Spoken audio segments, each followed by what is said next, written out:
Quelques notions sur les pathologies thoraciques. Quand il existe une déviation médiastinale, il y a 3 grandes pathologies à connaître. La maladie adénomatoïde kystique pulmonaire, la séquestration et la hernie de coupole diaphragmatique. Donc je reprends ici le tableau 18.2 des anomalies du thorax.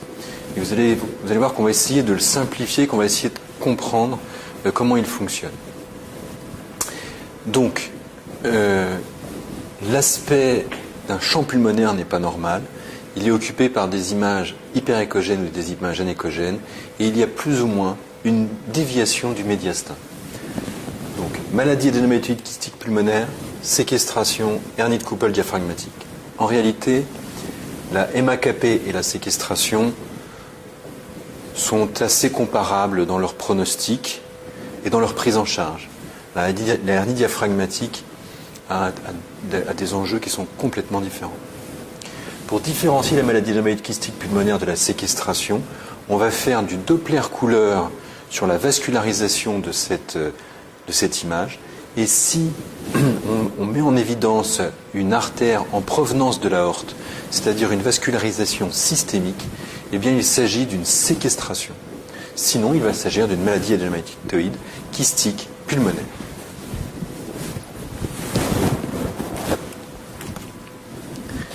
Alors, allons voir un peu plus loin ces différentes anomalies.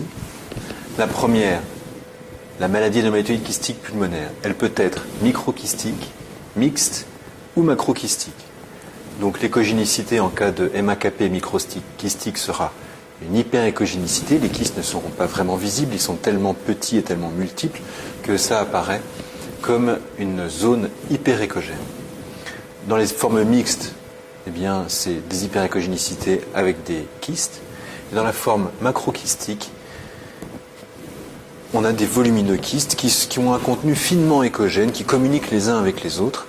Et si le retentissement, en raison de la déviation médiastinale, est trop important, avec par exemple un hydramnios, une menace d'accouchement prématuré, on peut être amené à drainer ces volumineux kystes de la MAKP macrokystique, avec la pose d'un drap.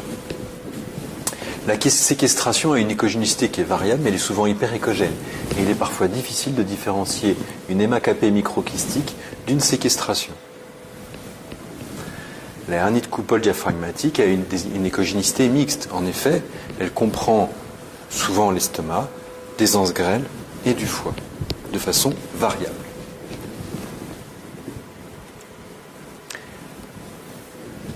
Alors la MAKP est surtout sur le lobe inférieur, essentiellement à gauche, comme la séquestration et tout comme la hernie diaphragmatique. Donc du coup, le diagnostic différentiel n'est pas forcément si facile. La MAKP n'a pas de vascularisation systémique, donc il n'y a pas de vaisseau qui provient de l'aorte. C'est parfois un vaisseau qui est, dans les séquestrations, c'est parfois un vaisseau qui est sous-diaphragmatique, qui revient pour irriguer la séquestration. Et ça peut être, le plus généralement, c'est sus-diaphragmatique. Dans l'hernie de coupole diaphragmatique, eh bien, l'estomac donc, est souvent intrathoracique, comme nous l'avons dit, et les coupoles sont souvent non suivies, puisqu'elles ne vont pas d'avant en arrière. Le retentissement des MAKP et de la séquestration, il est loco-régional, et le maximum est autour de 30-32 semaines. Puis les choses rentrent dans l'ordre, soit parce que la masse se réduit de taille, soit parce qu'elle arrête de grandir, et comme le fœtus, lui, grandit autour de cette masse, eh bien, l'impression visuelle est à la régression de l'image. Il en est de même pour la séquestration, qui peut augmenter de taille, elle, en cas de thrombose. La hernie de coupole, elle, peut avoir des retentissements catastrophiques sur, notamment, les champs pulmonaires. Alors, il existe d'autres pathologies thoraciques, comme le kyste bronchogénique, qui lui est anéchogène. Il a une topographie qui est variable, mais il est souvent proche du médiastin. Il est stable et il n'a en général aucun retentissement. L'atrésie bronchique, elle, entraîne une hyperéchogénicité du champ pulmonaire concerné. Ça concerne plutôt les lobes supérieurs, contrairement à la séquestration ou à la maladie hématoïde kystique pulmonaire. Ça augmente le volume du segment de lobe, du segment ou du lobe concerné, c'est-à-dire que petit à petit, bien, ce lobe augmente de taille. Et le retentissement, il est pour les athérésies proximales, puisque si ça concerne une bronche souche, eh bien, tout le poumon concerné peut être abîmé. Donc le retentissement, il est unilatéral, et donc il est rarement gravissime. Alors voici quelques images des pathologies pulmonaires pour illustrer notre propos.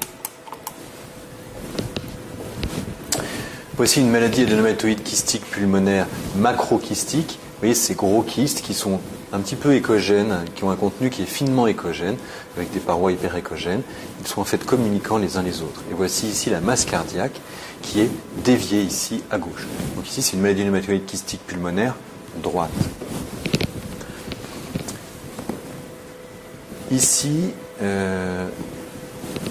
nous avons une maladie adénomatoïde kystique pulmonaire microkystique avec un drainage pulmonaire. Vous voyez que les veines se drainent dans l'oreillette gauche.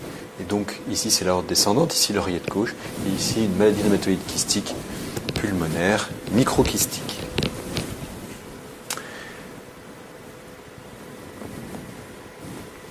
Ici, une maladie adénomatoïde kystique pulmonaire droite, dans sa forme kystique. Et ici, une hernie diaphragmatique gauche sur une coupe axiale.